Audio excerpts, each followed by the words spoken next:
Tikko pieņēmu dzīvokli Juglā un tagad apsekoju to, domāju, vai šim taisīt remontu vai nē.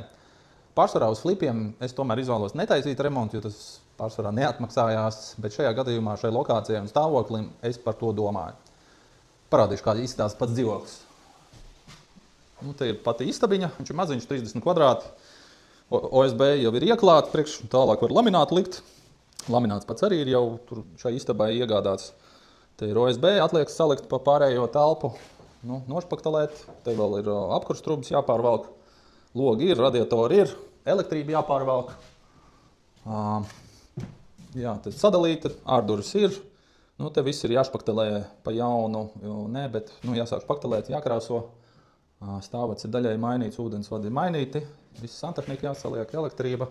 Virtuvē arī tas pats apdara, radiators jānomaina.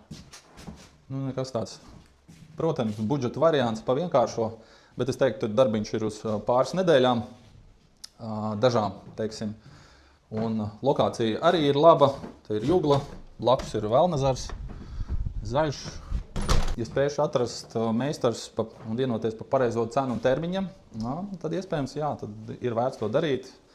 Dzīvokli var tad ātrāk realizēt, varbūt kaut ko nedaudz dārgāk nekā, kā jums liekas, cik varētu izmaksāt šim pabeigt remontu.